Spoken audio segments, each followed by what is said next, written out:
तो आदाब, नमस्कार, गुड इवनिंग, सत श्री अकाल। एक बार फिर आप तमाम लोगों का स्वागत है क्राइम तक की कहानी के इस एपिसोड में। उम्मीद है पूरी फैमिली अच्छी होगी, अपना ख्याल रख रही होगी। आज सबसे पहले पूरी क्राइम तक फैमिली को हैप्पी रक्षाबंधन, राखी की बहुत बहुत बधाई, मुबारक।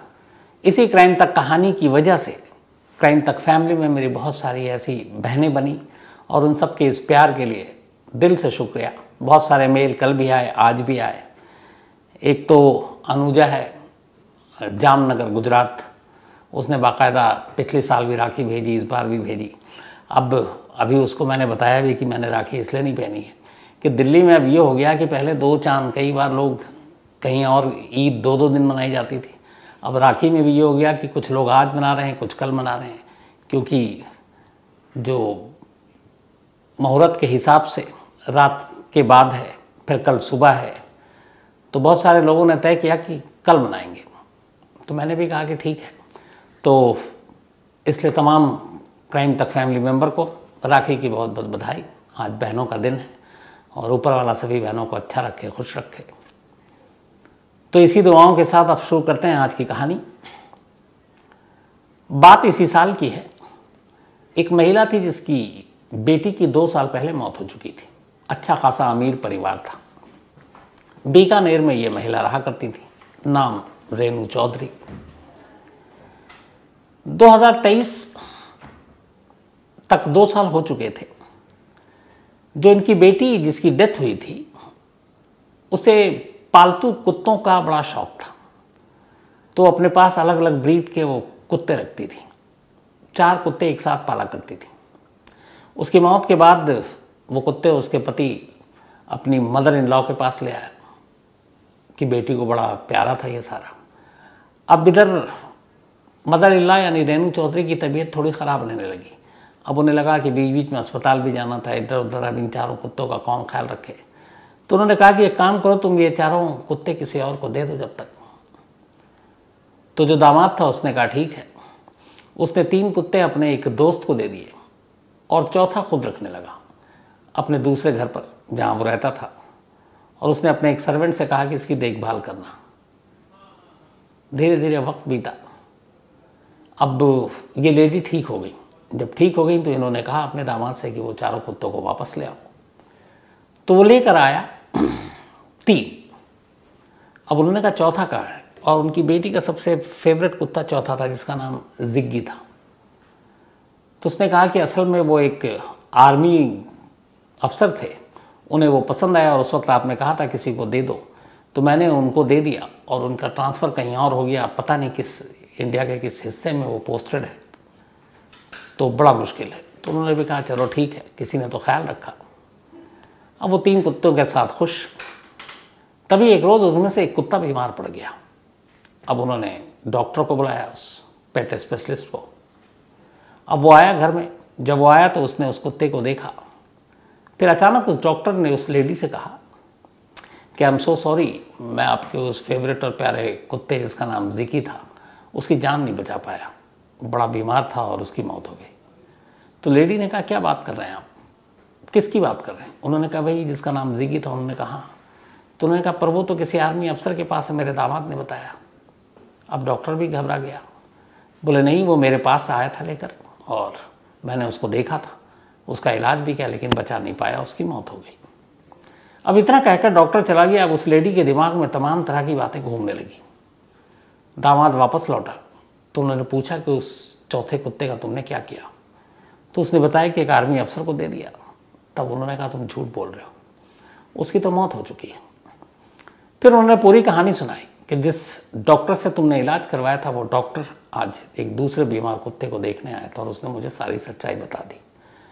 अब वो झेप गया। फिर उसने कहा, बहाना बनाने लगा। तब लेडी ने कहा नहीं, अब मुझे एक शक हो रहा है, और शक ये कि क्या जिस तरीके से इस कुत्ते की तुमने जान ले ली, कहीं मेरी बेटी का कत्ल भी तो तुमने नहीं किया, कहीं उसकी मौत भी नेचुरल नहीं बल्कि एक कत्ल का मामला है।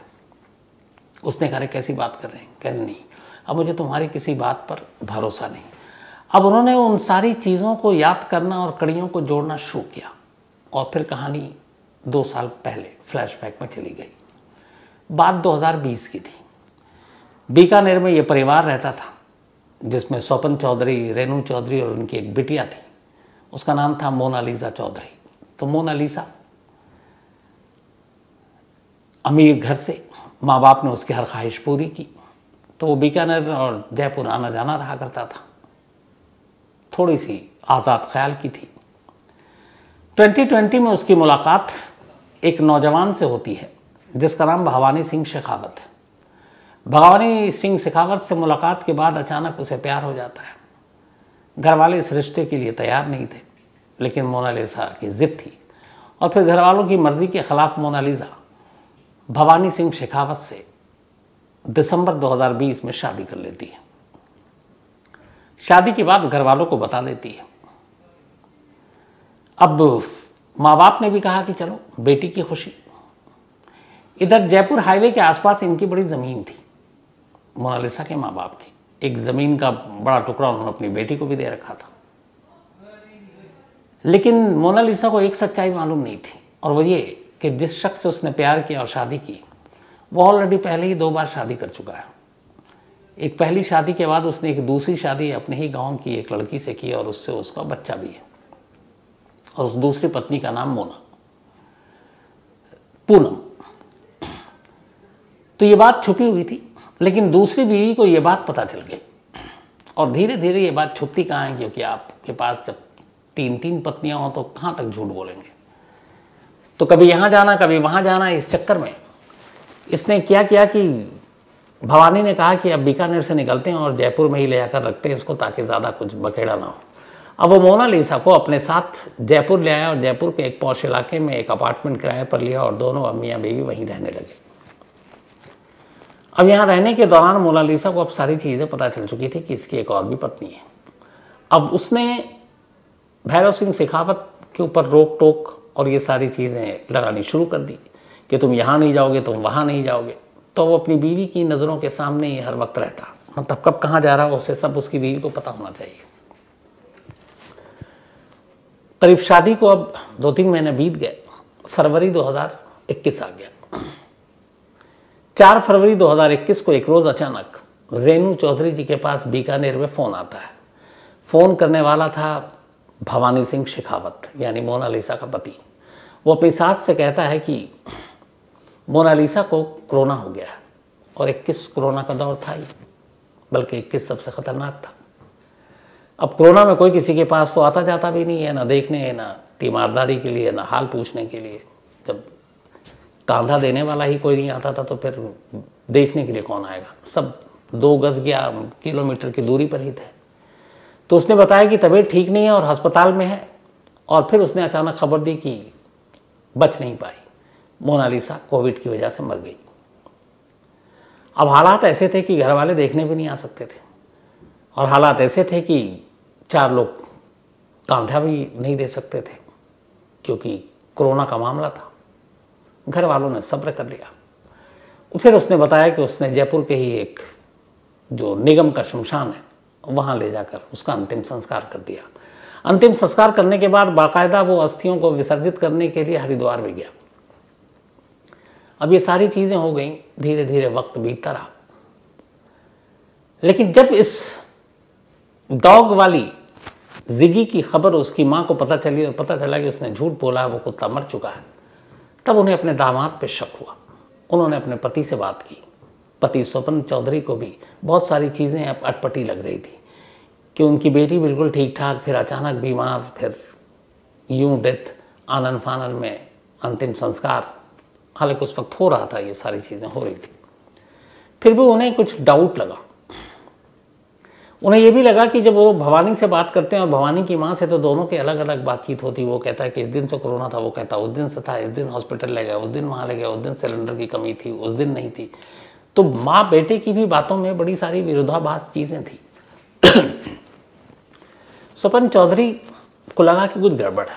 अब जब उनकी बीवी ने कहा कि मुझे तो पूरा यकीन है इस शख्स ने मोनालिसा के फेवरेट कुत्ते तक के बारे में झूठ बोला, मुझे लगता है इसने कुछ किया है, उन्होंने पुलिस में कंप्लेंट कर दी। अब 2 साल पुराना मामला, पुलिस भी ढीली ढाली अपना कुछ करे नहीं। लेकिन स्वपन चौधरी के ठीक ठाक रसूख थे। उन्होंने राजस्थान के डीजीपी से मुलाकात की और डीजीपी को पूरी कहानी सुनाई। और उन्होंने कहा कि मैं चाहता हूं कि इस मामले की इन्वेस्टिगेट की जाए। डीजीपी का हुक्म आया, कहा गया बीकानेर और जयपुर पुलिस भैया मामले की जांच करो। अब साहब का हुक्म है, किसकी हिम्मत। अब पुलिस ने जांच करनी शुरू की। अब 2 साल बीत चुके थे, क्या करें। तो सबसे पहले तो पुलिस ने बयान लेना शुरू किया। तो जब बयान लिया तो भवानी सिंह शेखावत ने पूरा स्टेटमेंट दिया कि कैसे 4 फरवरी को बीमार पड़ी, फिर ये सारी चीजें। इसके बाद मां का बयान लिया गया। अब मां और बेटे के बयान में वाकई अलग अलग बातें थी। फिर पुलिस की टीम हॉस्पिटल पहुंची। उस वक्त कोरोना में कब कैसे लिस्ट, तो उसमें कहीं मोनालिसा का नाम ही नहीं। फिर उससे पूछा गया भैया किस शमशान में, तो वो शमशान पहुंचे। पता चला कि शमशान में भी कोई ऐसी आईडी प्रूफ या ऐसा कोई नाम वाम दिया गया नहीं। अब बड़ी परेशानी, को पुख्ता सबूत मिल नहीं रहा है और सिर्फ हवा में किसी को अरेस्ट नहीं कर सकते। पुलिस की तफ्तीश चलती रही। अब पुलिस ने उस वक्त के सीडीआर निकाले, कॉल डिटेल निकाले, तो फिर उसमें कई चीज़ें मिली कि उन तारीख को ये लोग कहाँ थे। तो जो बयान था उसके उलट सीडीआर रिपोर्ट कुछ और कह रही थी। और तफ्तीश की तो पता चला कि दिसंबर से पहले 2020 में जब इसने शादी की, उससे 2-3 महीने पहले मोनालिसा ने एक ज़मीन का टुकड़ा बेचा था और उसकी कीमत थी करीब 1 करोड़ रुपये। वो 1 करोड़ रुपये मोनालिसा को मिल गए। उसने उसमें से 30 लाख रुपए अपनी मां रेनू चौधरी को दिए, 70 लाख खुद रखे। उसमें से कुछ EMI और बाकी चीज़ें थी उसने खर्च किए। बाकी वो खर्चीली थी, शौक बड़े थे, तो उसने अपने पैसे खर्च करने शुरू किए। इधर जो शेखावत था, भवानी सिंह, उसे इस सारी डील और इन पैसों के बारे में जानकारी थी। उसे ये भी पता था कि मोनालिसा के अभी और भी ज़मीन है। तो जब ये पता चला तब उसने उसको अपने प्यार के जाल में फांसना शुरू किया। फिर उससे प्यार का नाटक किया। मोनालिसा को भी लगा वो उससे सच्चा प्यार करता है। फिर दोनों करीब आए, दोस्ती हुई और दिसंबर में एक मंदिर में दोनों ने शादी कर ली। लेकिन असली नीयत और नज़र जो है उसकी पैसे पर थी, मोनालिसा के।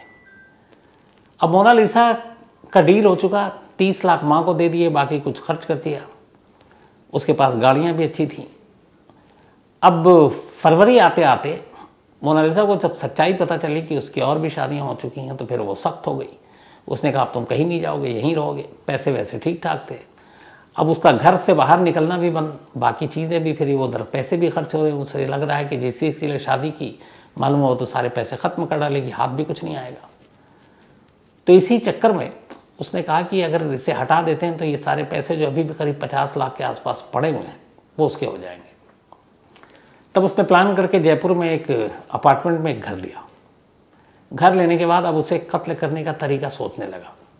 इत्तेफाक से कोरोना का लहर शुरू हो चुका था। 2020 में भी था, फिर 2020 एंड में थोड़ा कम हुआ, लेकिन फिर 21 में शुरू हो गया था। तो उसे ख्याल आया कि इस वक्त अगर किसी को कोरोना के नाम पे मारे तो दूर दूर से कोई देखने भी नहीं आएगा, पुलिस भी नहीं आती है, कोरोना में हुई मौत के पोस्टमार्टम भी नहीं होते। तो लगा ये एकदम सही टाइम है। उसे पता था कि मोनालिसा अपने दूध में रसगुल्ला डालकर खाती है, इसी का फ़ायदा उठाया। एक रात उसने उसके दूध में, यही 4 फ़रवरी की बात है, बल्कि 3 फरवरी की रात 2021 में, उसने उसके दूध में बहुत सारी नींद की गोलियां डाली और रसगुल्ला डाल दिया ताकि स्वाद पता ना चले। वो दूध पीने और रसगुल्ला खाने के बाद मोनालिसा गहरी नींद में चली गई। इसके बाद उसने उसका तकिया से मुंह दबाया और जब तक दबाता रहा जब तक कि उसकी मौत नहीं हो गई। अब मौत के बाद उसे लगा क्या करें, तो उसने अपने 2 दोस्तों को शामिल किया और फिर बताया बाकी अपने ख़ानदान को, सबको, कि मोनालिसा सीढ़ियों से गिर गई। एक तरफ बता रहा है कि कोरोना हुआ, ससुराल वालों को, इधर कह रहा सीढ़ियों से गिर गई। क्योंकि अचानक, अब इनसे झूठ नहीं बोल सकते थे क्योंकि एक दिन पहले सबने देखा ठीक है दोनों साथ हैं, कोरोना का पेशेंट अलग हो जाता है। तो उसे लगा क्या करें, तो उसने कहा सीढ़ियों से गिर गई, सर में चोट लगी और मौत हो गई। इसके बाद वो सीधे अगले दिन एक जयपुर के म्यूनिसिपल शमशान घाट में लाश को ले जाता है और वहाँ ले जाने के बाद अब शमशान में भी ये कहता है कि ये कोरोना वाली डेथ है, तो शमशान के कर्मचारी भी साइड हो जाते हैं। खैर, अर्थी चिता के हवाले। उसके बाद ये लौट आता है, फिर अगले दिन जाकर अस्थियां चुनता है, फिर ये हरिद्वार जाता है और फिर अपने ससुराल फ़ोन करके कह देता है। तो जब ये सारी चीज़ें और पैसे की कहानी और ये बातें एक सीडीआर से मिली तो पुलिस ने उसके दोस्त को उठाया, दोस्त को थोड़ा खातिरदारी की, उसने मुंह खोल दिया। फिर इसको उठाया। भवानी सिंह शेखावत ने भी अपना फिर मुंह खोला और एक्सेप्ट कर लिया कि उसने ही मोनालिसा को कत्ल किया था। इकरार जुर्म के बाद सभी को गिरफ्तार कर लिया गया, जेल भेज दिया गया। अब लेकिन इसके बाद इसे कत्ल ने कैसे शमशान और कब्रिस्तान के नियम बदल डाले। जब पुलिस इस मामले की जांच कर रही थी तो पुलिस शमशान गई। शमशान में उसने पूछा इन तारीखों को कितनी अर्थियाँ आई, क्या है, तो पता चला वहाँ कोई डेटा ही नहीं है। कुछ लोगों के नाम हैं तो पता गलत है। तो ऐसे में बहुत सारे ऐसे कत्ल या इस तरह की चीज़ें हो सकती हैं जिसमें गलत नाम, पता, पहचान बताकर कोई भी कातिल किसी को कत्ल करे और लाश कहीं और ठिकाने लगाने की बजाय सीधे ले जाके शमशान में ही चिता के हवाले कर दे, कुछ मिलेगा ही नहीं। उसी तरह किसी कब्रिस्तान में जाकर दफना दे, कभी पता ही नहीं चलेगा कि कौन सी कब्र में लाश दफन है। तो जब ये कमज़ोरी पता चली तो राजस्थान पुलिस और एडमिनिस्ट्रेशन की तरफ से एक ऑर्डर आया और उस ऑर्डर में ये कहा गया कि अब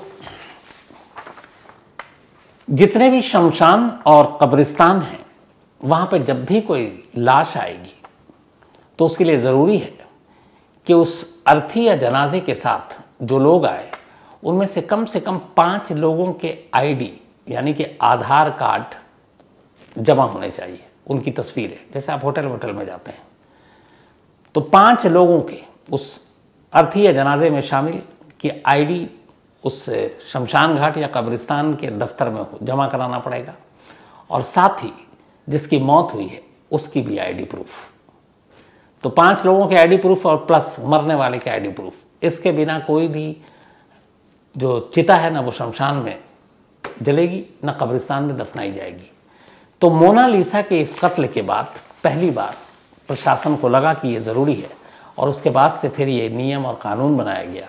और अब यही होता है कि जब तक आपके पास वो सबूत नहीं है, आईडी प्रूफ नहीं है कि कौन मरा, उसका नाम पता क्या, उसके साथ कौन लोग आए हैं जो 5 खास हैं, सबसे करीबी हैं, तब तक वो उसकी ना चिता सजती है ना उसे दफनाया जाता है।